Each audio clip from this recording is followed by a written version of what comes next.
Hello, everyone. This is MMA Interesting Prospects podcast. Today, our guest is Erik Bettencourt, who will fight on Urijah Faber's A1 Combat 26 February 7th. Hello, Erik. How are you? I'm doing good, sir. How are you?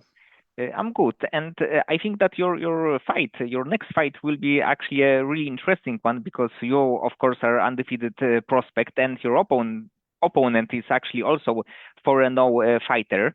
So, if you can tell me, did you have any chance to watch any of his footage, videos or highlights of his fights?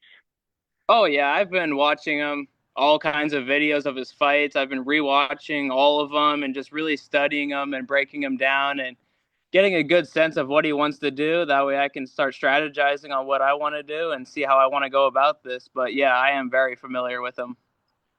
And do you think that he may be a like threat in any area for you? Um, from what I can tell, he has very good wrestling. He's more like a Greco-Roman style wrestler. So he's very strong in that suit, and he just looks like he's a tough fighter and doesn't really have much quit in him, just likes to keep going. And I know I got a lot of heart in me too, and I don't like to quit going either. So I can't wait for this one, man. We're gonna lock horns and it's gonna be fun. And are you happy that it will be a fight in A1 Combat? I think that that's really big, really good organization. Right. Yeah, that's a really good organization. Like I've had all four of my fights so far with 5150. And they're a good organization. I really love them, but I feel like A1's just that step up. And I was really happy when they gave me the call and gave me a chance to fight on one of their cards. So I jumped at the opportunity too. And before this fight, how many weeks of the training overall will you have? Like four, maybe six? Oh man, I mean, my last fight was October 19th, and I really took no damage in that fight at all. So that Monday, I was already back in the gym, just right back to work. So I've been going for months. I haven't quit. So every day you are in the gym. Every day, no days off. Every day we go, twice a day, every morning, every night.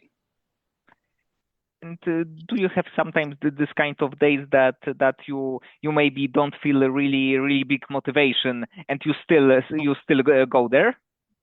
Yeah, I do because I learned early on that you have to forget about motivation because if you only rely on motivation, you're not going to get anywhere because if you're not motivated, you don't want to go do it, you're not going to. So I learned how to learn and have discipline over motivation. So even those days when I'm tired and I really don't want to go to the gym and train, my discipline tells me I need to go. And every day, even if I don't want to, I still go.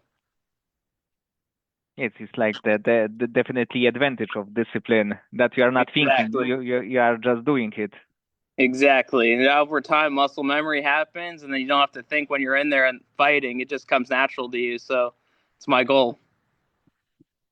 And actually, your last fight was a really quick one. It was under the minute. And how great was this feeling that like the fight before it was a 3 rounder, and in your last fight you were able to finish your opponent really quickly.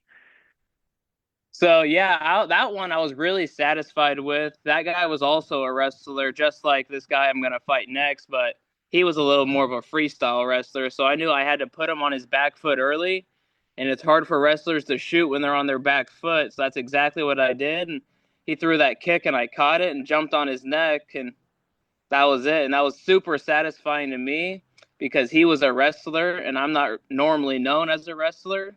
And his coach was talking a lot of garbage on me leading up to this fight, saying I couldn't grapple. So it felt good to sub one of his best grapplers.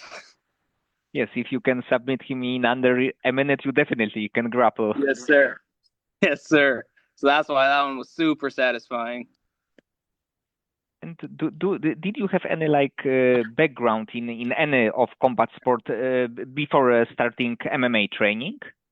Yeah, before I started MMA training, I actually had a background in boxing. I moved to Twin Falls, Idaho for college, and I lived up there for 2 years. And the 2 years I was up there is when I kind of started switching over to combat sports, and that's when I started learning how to box. And when I moved back home, that's when I picked up my jiu-jitsu and Muay Thai and really started hounding into all that.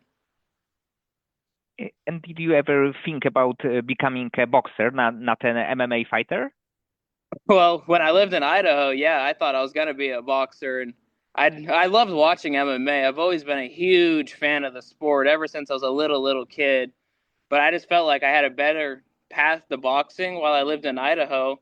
But whenever I moved back to California and I met my MMA coach, that's how we kind of got connected. And I was like, actually, this MMA stuff actually might be better in boxing, I think. So I haven't looked back, and I've been sticking with MMA. A lot of Muay Thai and Jiu-Jitsu as well.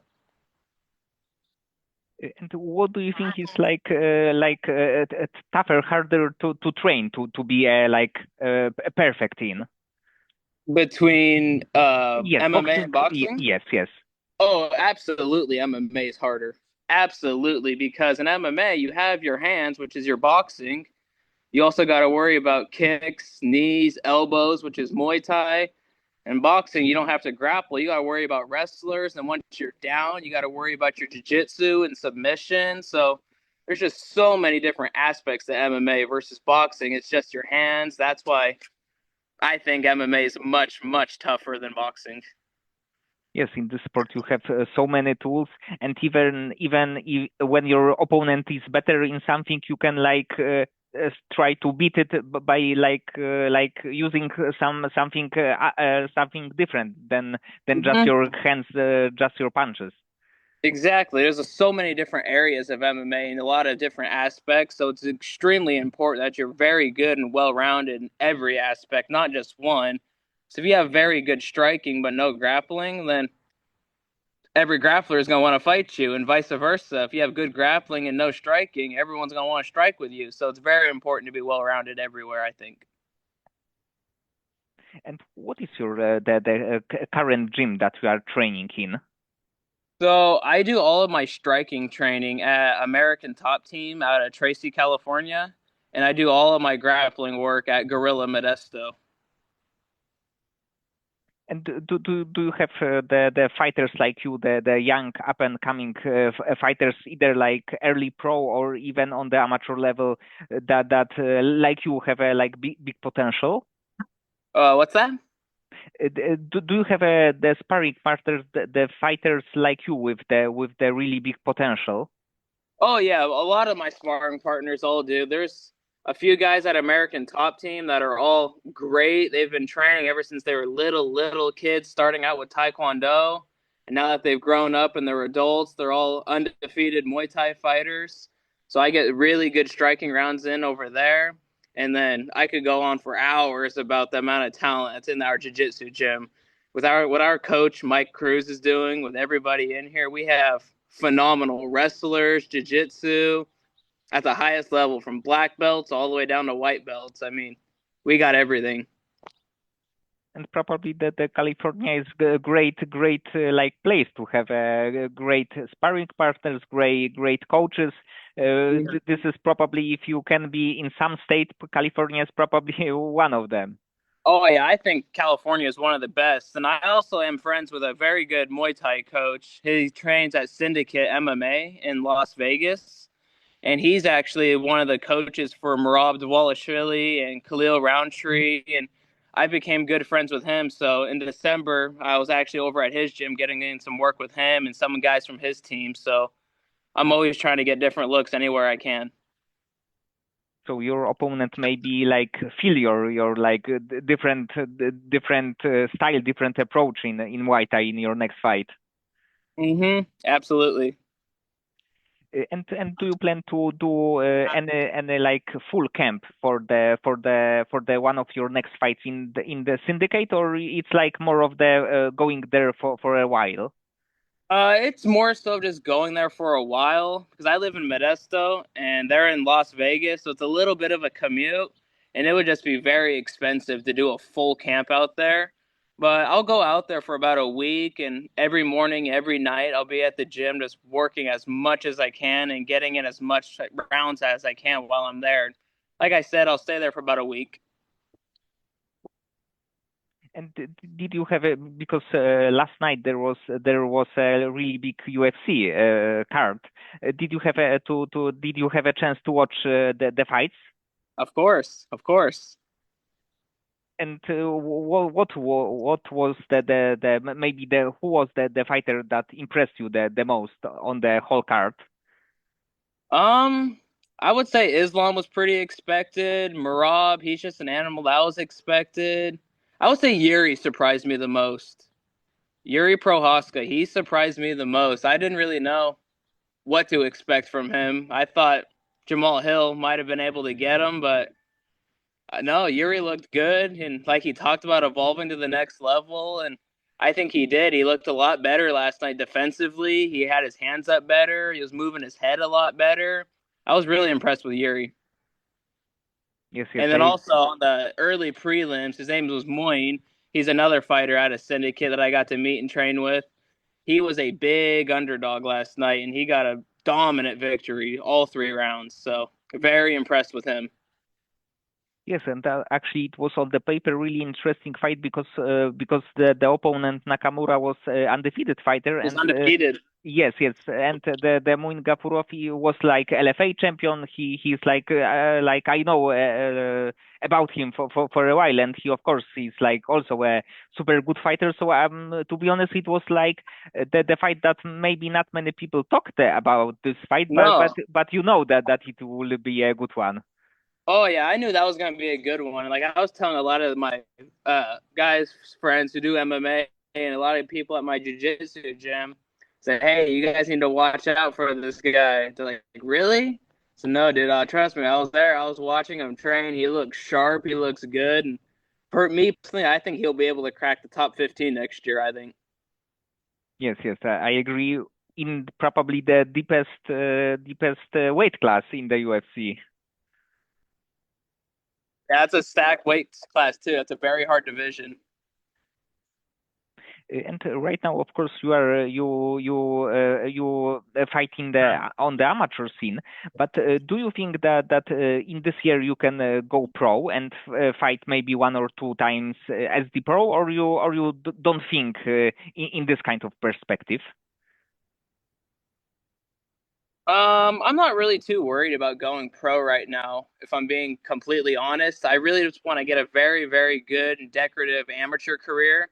I feel like a lot of fighters are just too eager to go pro too soon, and that's where they make a mistake and they go in there too early.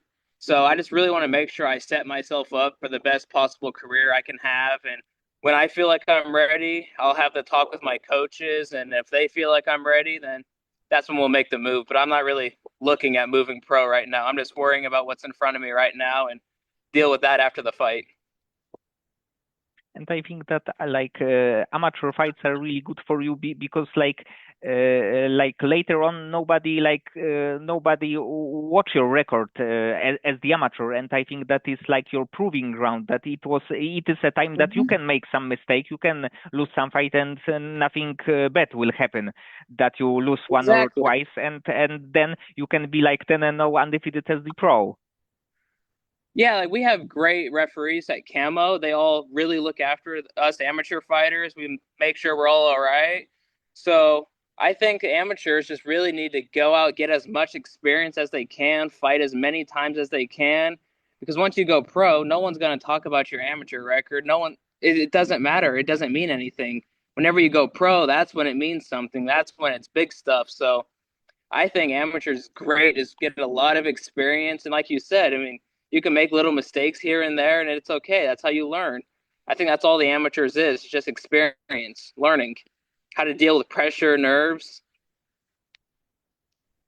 Yes, and in the end, like even your next opponent is really good fighter. So even when you are fighting as the amateur, you fight against really good opposition, and the level of your opponents probably will go up.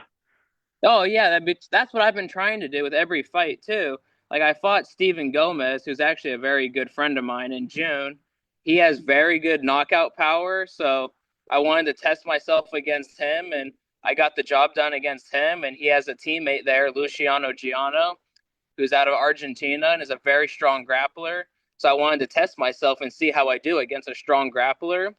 I did very well against him, and now I have this fight coming up where my opponent's very well rounded. He's good with the hands. He throws some high kicks. He has good wrestling. So every fight, I just want to keep challenging myself and keep throwing harder opponents at myself and see how I do.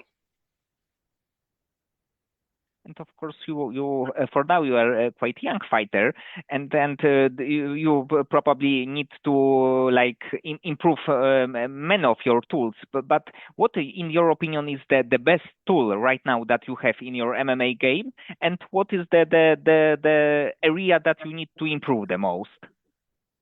Um, I think my best quality or the best trait that I have is my heart and mindset. I promise you, nobody wants it as much as me. Whenever I'm in that cage fighting, I will not give up. I will never ever quit. If you watch that fight I had in June, I was stuck in a very, very deep Kimura where my arm was almost touching my ear, and I did not want to give up. And I think that's the hardest part about dealing with me is no matter what you do to me, I'm always going to be coming at you. I'm a hard one to get out. And actually, this kind of style that your opponent hit you with many punches and you still go to him is like super discouraging, because like many people can be knocked out at this point or beaten up, and when you still are moving forward, it's like super like dismotivating. Right. I mean, like I've made jokes about it in the past whenever people ask me about it.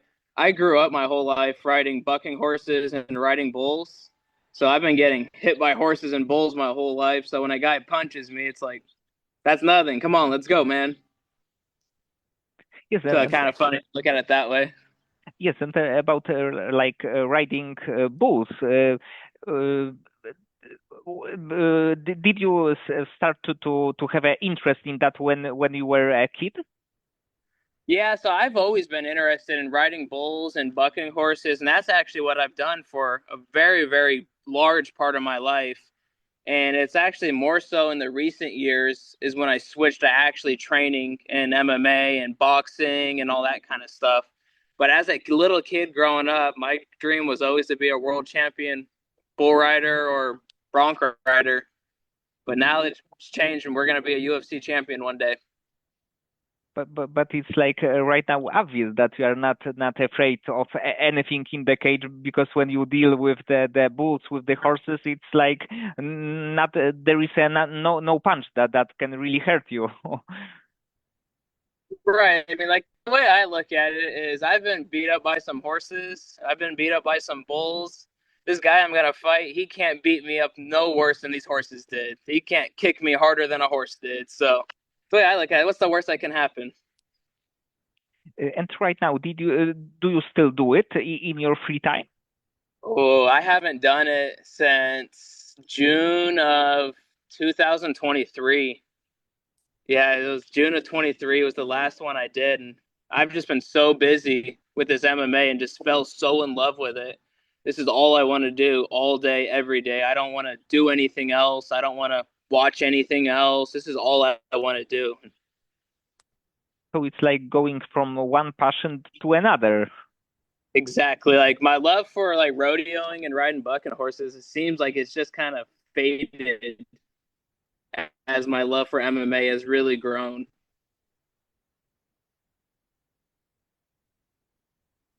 But in the end, I think that because of this experience, of course, it is not a combat sport experience, but this kind of experience can give you a lot of confidence, and it's probably a rare thing to have the fighters who have this kind of background. Right. Like it doesn't give me fighting experience at all, but it does make you tougher. It makes you a lot tougher always having to do it. So I feel like that can help translate in fights. If you're a tough dude, you can withstand a lot. And riding a bucking horse in front of a large crowd, in front of a lot of people, you kind of get the same nerves you do. And when you step into a cage in front of a lot of people to fight someone, so I think it's kind of helped me in that aspect too. It's just being a little more calm and relaxed in there. And when you have a bit more of the free time, let's say that you are have a little bit break in going to the gym. What do you like to do in your free time? Watch more fights. That's I don't do anything else. If you can ask anybody in of my friends, anybody in my family. This is literally all I do. I wake up in the morning, I go to Muay Thai, I come home, I study fights, I go to Jiu-Jitsu in the evening, I come home, I study more fights, I shower, I go to bed, and I wake up every day and do that over and over again. That is all I do. On my off days, I go to the gym, I'll sit in the sauna, I'll do cold plunges, any kind of therapy I can do. I'll get out in the sun, I'll stretch, I'll ground. That's like my off day, what I do. I don't go out and do anything for fun. That is my fun, is recovery stuff. When you watch this like many of the fights, recently there was announced that Alex Pereira will fight Magomed Ankalaev. So what do you think about this fight? I'm actually happy it's finally happening. The company really couldn't deny Ankalaev anymore. He's clearly the best contender in that division. Alex has beaten Yuri twice. He's beaten Jamal Hill. He beat Jan. So I think it's really good they're finally giving Magomed that shot. But I'm a huge diehard Alex Pereira fan, so I'm rocking with Alex by KO.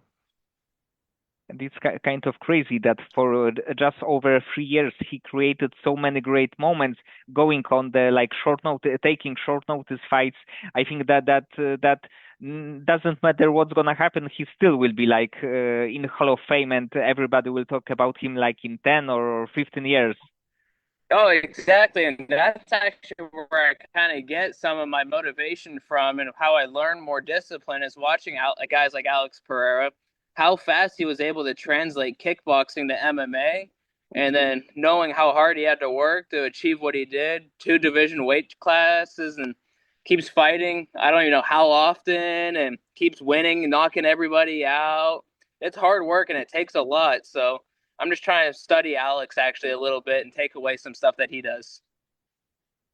Yes, and he also accept like being a great fighter. Like people also love him because of his like no emotions, Mm-hmm. that there is like a lot of situations that he seems to be really cool. But overall, fans love him not only as the fighter but also as the person.